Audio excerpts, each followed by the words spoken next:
Hello and welcome back to the Stronger Than Steel podcast. My name is John Keir, and joining me as always is my co-host Austin Davidson. Heyo. It's season 2, episode 35. Week 5 of the NFL season is underway. We want to talk about that game really quickly. Did you see any of it? The New England Patriots outlast the Tampa Bay Buccaneers, who were at home, by a final score of 19-14. The game coming down to the last play. Jameis Winston pass knocked down in the end zone, and the Patriots hold on. What did you think of that? Well, specifically that last play, I thought Jameis was really forcing that. I thought he had so much more time. There was no one even. His pocket was still clean, and they were holding their block. I don't know why he forced it out so quickly. It didn't even look open to me, especially from his angle. But other than that, I thought the Buccaneers did pretty good. They kept up. They almost ruined our spread, but overall it worked out. What did you think? That I think that play was designed. I don't think Jameis throws the ball that quickly on a whim. I didn't see the first half. I gotta be honest, I was pretty disappointed with the Buccaneers offense for most of the game, playing the Patriots, who had really not played well on defense at all this year. But you got to give them credit where credit is due. They held the Buccaneers to just 14 points. Obviously, it's one of those games as a fan of the Steelers or pretty much any team but the Patriots. You look back at this game and say, they really should have won it with 3 missed kicks from Nick Folk, and he's got to be 100% cut right now, don't you think? He missed 3 more kicks this week after missing 3 last week. I just wonder why the Bucs can't have a good kicker. What did they do? Who did they hurt to not be allowed to have a good kicker? Is Robert Aguayo really worse than Nick Folk right now?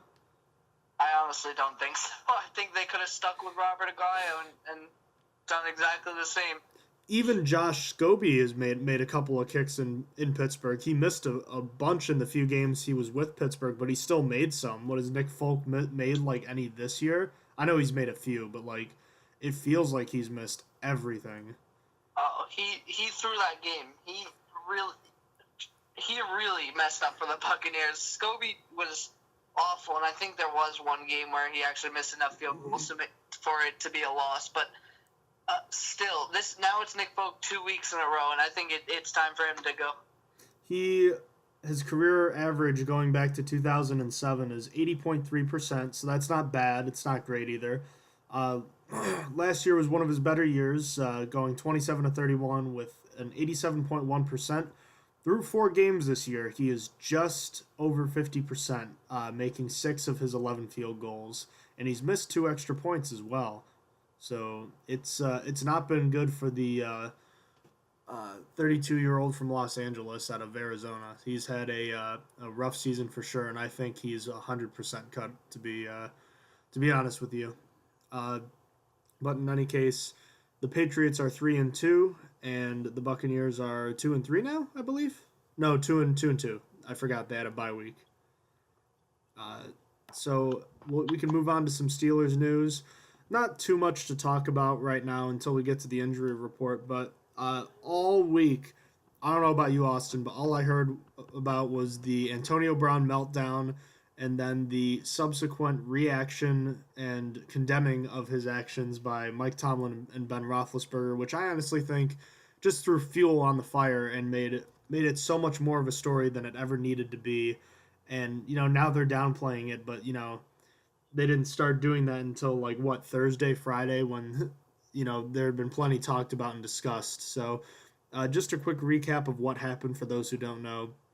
Last week, Ben Roethlisberger missed a wide-open Antonio Brown on a passing play. I believe it was a 3rd down relatively early on against the Ravens, and Roethlisberger didn't see him, and instead I think took a check down or threw an incomplete pass, and Brown was furious. He threw the Gatorade cooler on the sideline. He smacked Todd Haley's hand away and was visibly yelling at Ben Roethlisberger and Todd Haley. It's very interesting. I felt like I certainly don't condone that behavior. I understand why he was doing what he's doing, but at the same time, you have to be able to control yourself a little bit. especially given the situation. And then on top of that, I also don't think it was very smart for Roethlisberger in particular to bring up the name Heath Miller. I don't know if you saw that in his press conference. He said he wasn't calling Brown out by immediately comparing him to Heath Miller, who that's an unfair comparison because Miller was the consummate professional his entire career. Comparing him to Heath Miller, in my humble opinion, actually did call out Antonio Brown by saying he wasn't calling him out. So I think that made a complete mess of the situation, and the reporters took it and ran with it. What do you have to say about this entire situation? I thought it was just ridiculous. I understood that it was a tantrum and it was a little bit childish, but I mean, when you're the best player and you're wide open, that doesn't happen very often. It's not very often that's going to occur.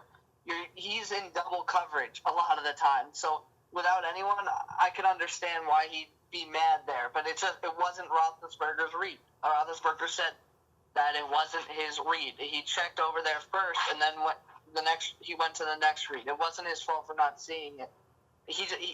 Holding on to the ball for any longer than that to switch back would be bad quarterback play, because that normally that would lead him to get sacked, in my opinion. But regardless, moving forward to the politics of the situation, I thought it was severely blown out of hand. Like, even some of my friends were like, "Oh yeah, Antonio Brown throws tantrums." I'm like, it was one. It was a singular tantrum, and he hasn't really had any other in his career that I can remember.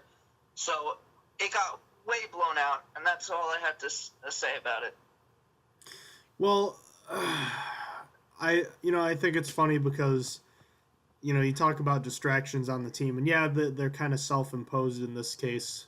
But it's, I guess the plus side of this is there aren't any distractions as far as suspensions, major injuries, or, stuff happening off the field that would warrant other distractions or they other things. They weren't on a boat in Miami before a playoff game. Yeah, I still think that's stupid, but that's something that's a completely different topic. And, yeah, I think the important thing here is that in a few weeks, this probably won't matter. God forbid if the Steelers lose, this will be a story for way longer than it should be. But hopefully they can just put it to bed with a win and a good performance on Sunday.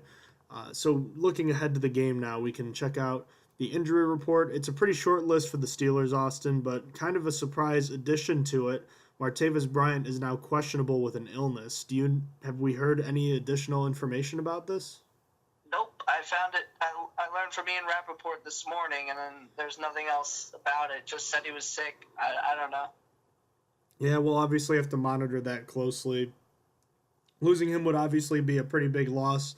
He hasn't really hit his stride with Ben Roethlisberger in the passing game yet, but this would be a good game for him to finally break out a little bit. He had a decent game against the Vikings, but has been pretty much invisible in the other games this season. Doubtful is Marcus Gilbert with a hamstring injury. Looks like he was probably on the road to returning early in the week, but might have had a setback and is probably not going to play this week. That's another big loss considering the Jaguars' stout defensive front and the fact that the Jaguars lead the NFL in sacks, so that's definitely concerning. But the thing is, with those hamstring injuries, you just kind of have to let them wait. Really, with any muscle injury, you can't rush back. There's no rushing back, or else you're just going to make it worse. So Gilbert may have learned that the hard way. Do you have anything to say about Gilbert and his potential return to the lineup on Sunday? It'd be huge. I was going to mention this later, but I might as well mention it now. An odd statistic is that when rushing, when the Steelers rush to the left, they have only 2 rushing plays that went for negative yards. When they rush through the center, they have 0 plays that went for negative yards. And when they rush to the right, which is where Marcus Gilbert normally plays, but he hasn't for the last 3 games, they have rushed for 4 plays for negative yards. So he makes a difference there. I think Chris Hubbard hasn't been performing as well as Gilbert normally would. So that's a big deal. Now, has that been since Gilbert left the lineup? No, this is all throughout the season. I couldn't. I tried finding how many of those were Marcus Gilbert's. I think it was only one, but I couldn't find a true statistic. Well, whatever the case may be, I've always thought to know Marcus Gilbert as more of a better pass protector than a run blocker. Whatever the case may be, he's the starter for a reason, and I thought maybe one of the most underrated players in the NFL last year. So getting him back would be huge, but it looks like it's going to be another week off for him. On the other side of the football, the Jaguars have two players listed as out. Linebacker Laurentry McCray with a knee injury and center Brandon Linder with an illness. Questionable players include wide receivers Jalen Strong and Marquise Lee with hamstring and rib injuries, respectively. Lee would be a starting wide receiver right now with Allen Robinson out. And safety Gerard Wilson. I didn't get a specific injury designation there. Right now, again, like you were saying earlier, I was going to bring this up, but the Jaguars are without their best receiver, Allen Robinson, for the season. So that leaves their receiving status right now. Say Marquise Lee does not play. Their starting receivers are Allen Hurns, who's solid, but then it's, what's his name? Aurelius Ben. Have you ever heard of him? I've heard of him, but I haven't seen him play much. No, I can't say I heard that name. That's just something to keep in mind for the Jaguars, who are lacking weapons at this point in time. So a new thing Austin and I wanted to check out, see how it works out this week, is talk a little bit about the history of this matchup. So the Steelers and Jaguars, they go back since the Jaguars' inception in 1996, I want to say, 1995. The Jaguars and Panthers came into the league at the same time and were, they were actually pretty relatively successful. At least the Jaguars were early on, making the AFC Championship game in just their second season. But these two teams, the Steelers and Jaguars, had some fierce battles in the late 90s and early 2000s, playing in the old AFC Central Division.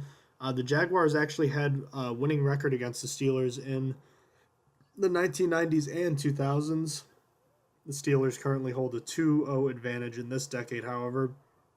The all-time series is tied at 11 wins apiece. The postseason record is 1-0 in favor of the Jaguars, which was actually their last win. Do you remember that game? A wild card 31-29 victory for the Jaguars over the Steelers at Heinz Field. I don't really remember it, no. That was Mike Tomlin's first playoff game, to give you an indication of how long ago that was.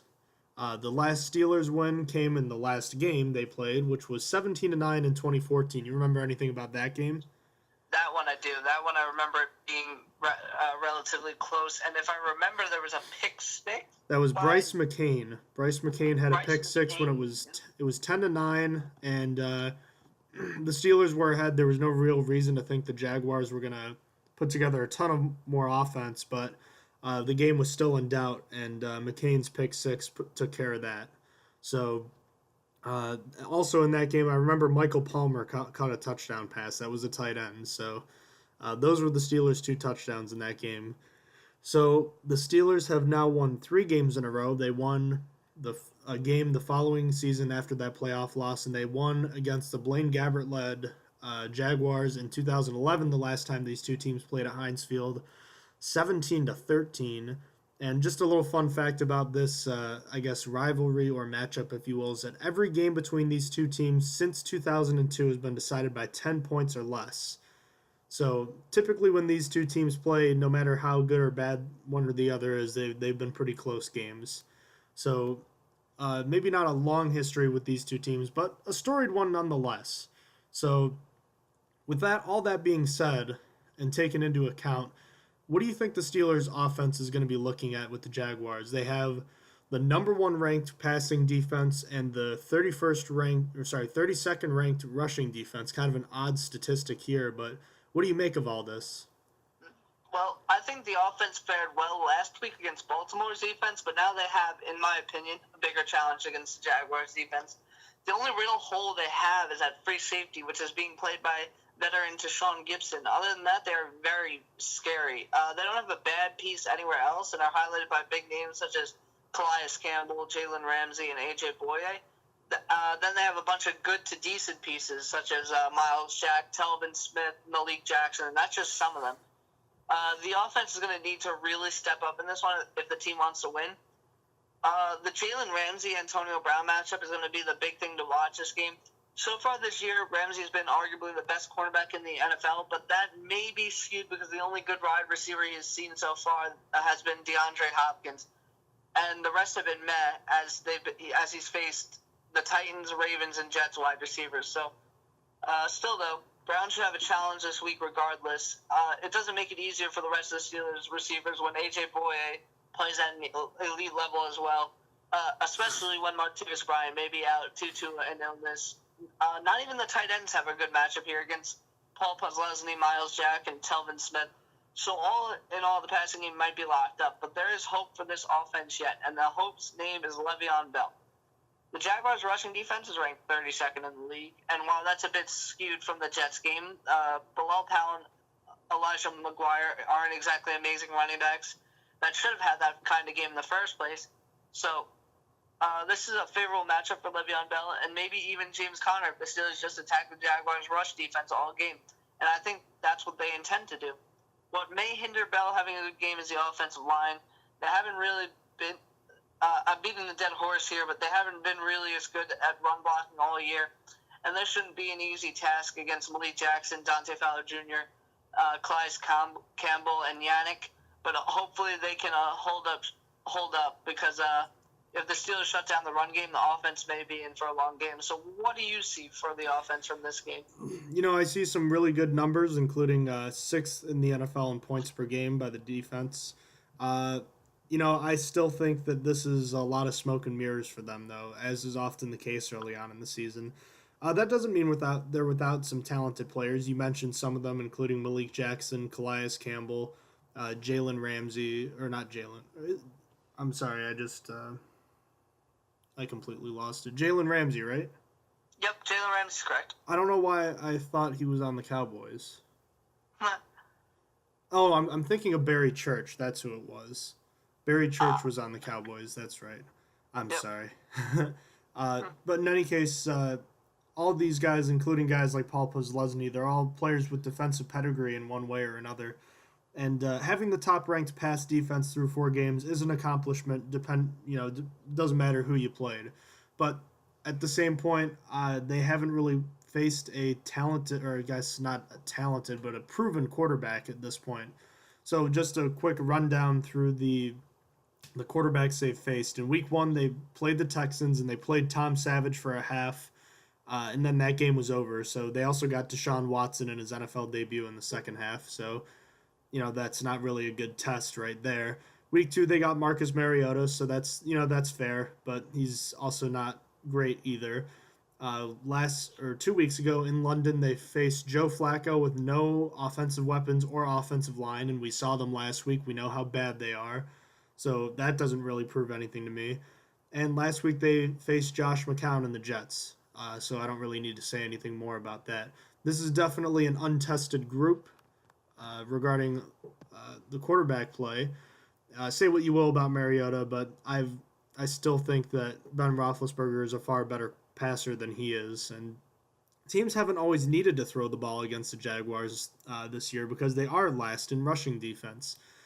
Case in point, with how important that really is that the 2010 Bills had one of the best pass defenses in the league, but it didn't matter because they gave up over 150 yards on the ground per game, which was far and away the worst in the NFL, so teams never had to throw the ball. So that means the game plan here, like Austin was saying, should be pretty similar to what it was last week. Run the football. Should the Jaguars load up the box, which there shouldn't be any reason that they wouldn't, see if Ben Roethlisberger can finally put it together over the top. On paper, this is a pretty tough matchup with the good defensive backfield, but when you look into it a bit more, I think there is a serious weakness to exploit for the Steelers on the ground, and Le'Veon Bell should have another pretty big day. But all this being said, Austin, didn't we say something pretty similar? I know I'm bringing this up. This was last year, but a game in the snow that you and I were both at in Buffalo. I think we all kind of thought Le'Veon Bell was going to go crazy and get the ball a ton. And yes, he did, but the Steelers opened up that game throwing the ball and spreading it out. Would you put it past Mike Tomlin, Todd Haley, and the Steelers offense to try to, I don't know, say, you thought we couldn't do this, but here we are doing this, and they'll try to, like, spread it out and throw the ball a ton early on. I wouldn't put it past them because, as you said, we saw it in the Buffalo game, and they're like, hey, we're not supposed to be doing this, so let's try and surprise them by doing it, and it didn't work out. Ben had 3 interceptions that game, but you often forget about that because Le'Veon Bell had a monster game with, oh my God, like 200 over 200 yards, and then 3 touchdowns? 3 touchdowns, 298 all-purpose yards, and I believe it was 236 on the ground, something like that. Yeah. It's interesting about that game is that early on, the passing game was working as far as moving the ball, but, those interceptions crept in and just killed everything. So they just said, you know what, forget throwing the ball. We'll just start running it like we should have been doing. So, I don't know. It's sometimes I feel like Todd Haley and the coaching staff like to outthink, or I guess maybe, I don't know. Maybe they just try to, I don't know, maybe they just like to get ahead of themselves or something. It's strange, but I just wanted to throw that out there because I feel like that's something, like, I wouldn't be surprised to see the Steelers load up with 2-3 tight ends, run the ball, or spread it out with 4 receivers, 5 receivers, and just, throw the ball just because, no one expects them to. On the other side of the ball, Austin, it's quite a similar story to last week, wouldn't you say? Yeah, the defense doesn't have a very hard job again this week, at least not in the passing game. The Jaguars rank 30th in passing yards per game, and mostly because they only have Allen Hurns.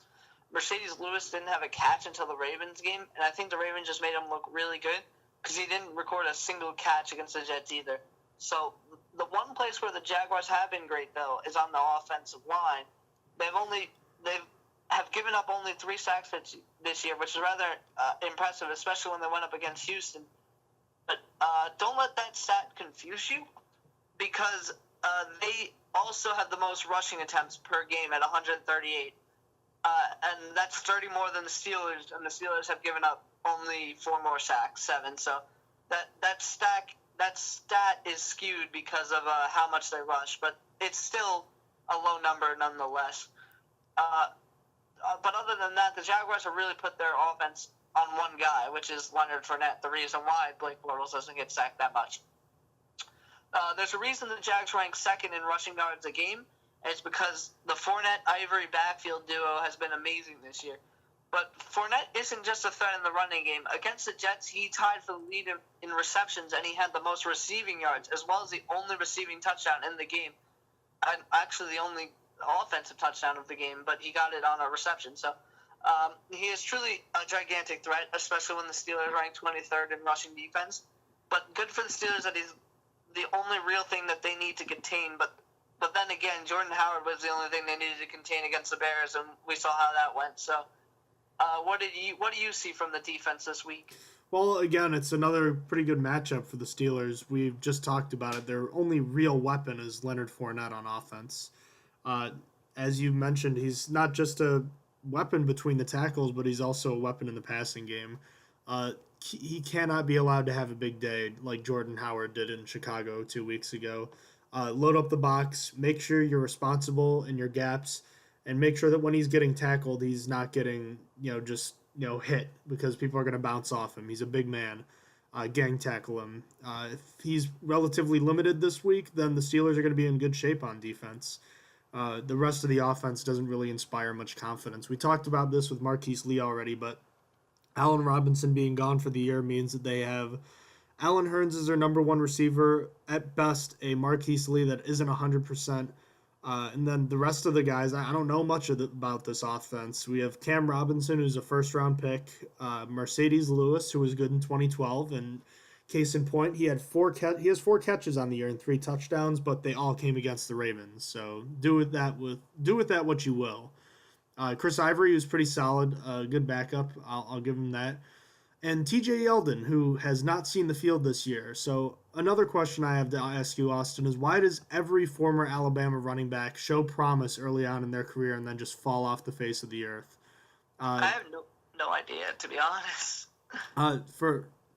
To kind of like prove my point, I'm also including in this conversation the running backs Trent Richardson and Eddie Lacy. Richardson was the number 3 or 4 overall pick by the Browns in 2012, had like 950 rushing yards and like 13 touchdowns his first year, and then completely disappeared. And then it was kind of the same story for Eddie Lacy. I think he had 1 or 2 good years, and then now he barely plays on the Seahawks, who don't have good running backs at all. Now here's T.J. Yeldon, a second-round pick, had a good year his first year. Numbers declined his second year, and now he hasn't seen the field. So I don't get it. Does that mean Derrick Henry's due for regression now? It doesn't look good for him. Maybe. You know what's funny? I didn't even know T.J. Yeldon was still on the team. I thought because he's not even the third string. He's the fourth string because they use Corey Grant more than they use him. It's very puzzling. I don't know. But in any case, the last person I needed to talk about was Blake Bortles, and most oftentimes in his career, he's put up most of his big numbers when the team has been well behind. So I'm not concerned about him. I'll put it that way. So just a couple tidbits of special teams news. We don't really have anything to preview. Austin found out that Antonio Brown is going to be remaining the punt returner for now, so I guess that's probably a good thing. Maybe we'll see a couple big returns this week, but outside of that, the only other thing I'd have to say is that it's probably doesn't bode well for Eli Rogers to be active again. Mike Tomlin said earlier in this week it was probably a 50-50 shot for Rogers being active. And so now I ask you, is Eli Rogers done returning punts this season? I think so. I just don't see why they would have him do it again. I mean, I guess they could give him another shot, but I feel like they already gave up on him, so why go back? What do you think? That's kind of why I think they'll give him another shot, because they seem to have given up on him so easily. I don't know. I feel like he's too talented a player to just kind of let sit on the bench. I think they'll give him a chance at some point, maybe whenever they lose again or something like that. I have a hard time believing Brown is going to be wanting to return punts the whole season. But in any case, moving on to the keys of the game, one offensive and defensive key. Start with your big key for the offense this week. They got to attack the Jaguars where they are weak. Run all over them. If Bilal Powell and Elijah McGuire could rush for 256 yards against the Jaguars with the Jets' offensive line, Le'Veon Bell and Jameis Conner can with the Steelers' offensive line. So what is your offensive key to the game? It's the same thing. The only thing I'll add to what you were saying is that Ben Roethlisberger has good numbers when you add in the play action fake passes, and that's going to happen when you set up the running game. So make sure you do that. On defense, I'll just jump right into mine, and I already mentioned it earlier, but it's gang tackle. Leonard Fournette is a monster of a man, so tackling him or slowing him down is not easy. But when you look at the rest of the offense, there's nothing interesting to report, so make sure you don't give them play action to work with, limit the long runs, and this can be aided by tackling well. And yeah, it's tough to stop a big man like this, but don't just try to hit him like J.J. Wilcox or Mike Mitchell may want to. Make sure you attack him and have good form. They tackled pretty well last week after having a rough game against the Bears, so it is possible. We know that. What's your key for the defense? Don't give up the big run plays. Leonard Fournette has been carrying the Jaguars offense this year. Do not let them have anything in the run game. The Steelers were really good last week against the run, except for those big runs that they gave up to Alex Collins. So taking away the Jaguar safety net and forcing Bortles to throw here is optimal. That's exactly what they want. They need to force that. So we can move on to our X Factors. Austin, who is your offensive X Factor for the Steelers? I'm going to give this to Chris Hubbard. With Marcus Gilbert doubtful for this game, Hubbard, who's been filling in for the past 3 games, will need to step up here in several ways. The Jaguars' defensive line is no joke. Luckily, he doesn't have to fill in on Ben's blind side, but still, he will need to have a top performance here to keep the pocket clean for Ben. But he's also going to need to run block well on the outside so Bell can run to either side. As I said earlier, the stat was that the right side has more negative rushes than the center and left combined. So there's a lot of pressure on him to step up in this game. So who is your offensive X factor? It's Vance McDonald, the tight end. And yes, I've been relatively easygoing on him to this point in the season because he is learning a new offensive system on the fly and he isn't familiar with the personnel. That being said, McDonald has now been with the Steelers for over a month now, and it's time to start producing. Yes, his blocking has been exceptional, and that's great. But he was acquired to be a pass catcher down the seam, and he needs to finally catch one of these passes so Ben Roethlisberger can start trusting his guys over the middle again. And until McDonald can prove himself in the middle, I really don't think the Steelers' passing game is going to reach its full potential. So the clock is ticking on Vance to start producing. He's got to start doing it soon. Who is your X factor on defense? My X factor on defense is gotta be Burns. I was really stuck here. I didn't know who to pick because I usually pick someone who makes a difference here. But I feel like the whole defense should be pretty solid in this game. I had to go with Burns only because he is tied for the most penalties on the team with 4. And yes, one was on Joe Hayden return on a Justin Tucker missed field goal last week. That was pointless, but still. The Steelers lead the league in penalties still, and he needs to tighten up his game and play more discipline to change that because the field position is really getting ruined by all these penalties that the Steelers are committing. So I guess it's unfair to single him out, but he has the most penalties on defense. So there's that. Who's your defensive X factor? I'm going to go with Vince Williams, the inside linebacker. Kind of lost 2 weeks ago in the talk about the over-aggressive play of Ryan Shazier. Was how poorly Vince Williams played. Yes, they were both better last week, but Vince Williams needs to be more consistent with his gap responsibility and making sure he's getting there in time in order for the Steelers to shut down Leonard Fournette, which we both said was the key for the Steelers to ensure victory on defense. So Vince Williams' play on defense, particularly in the run defense, is going to be key this week. And I guess the good news is that he hasn't been necessarily a liability to this point, but you also want to see him do a little bit more. So that's why he is my X factor on defense. So now we can move ahead to the bold predictions of the game. Austin, what are your bold predictions for the Steelers and Jaguars? Probably my boldest prediction in the history of this podcast, but I'm going for a record setter here. So Le'Veon Bell has the history book game here, rushing for 270 yards and getting 50 more in the air, beating out Adrian Peterson for the third most scrimmage yards in a game in NFL history with 320, and he tacks on a touchdown with that game. So then next up, Fournette gets shut down with only 1 catch, as well as only 50 rushing yards. And my final one is Bortles does what Bortles normally does and throws a pick 6 to Ron this year, as well as another pick to Artie Burns, and he fumbles, which will be recovered by Stephon Tuitt. So what are your poll predictions? I didn't have anything quite as bold as you did, but I kind of thought earlier in the week, I kind of had a stat line in my mind, and it said Blake Bortles, 3 interceptions and 5 sacks. So I'm just predicting that one of those interceptions will be Sean Davis, who has only 1 in his career, and 1 sack for Tyson Alualu, who I don't believe has one yet for the Steelers. My next bold prediction is that Ben Roethlisberger finally looks like himself again. Yes, I know this is the second week in a row I'm trying to do this, but hopefully I'll be right this week. Otherwise, I'll just give up on it. I think he goes for 300 yards and 3 touchdowns with no picks. And lastly, assuming Martavis Bryant plays, I am predicting that he catches more than 3 passes. But for real, I'm predicting that he catches 6 passes for 85 yards and a touchdown. And just in case he doesn't play, I'll make a different bold prediction. I'll say Jesse James catches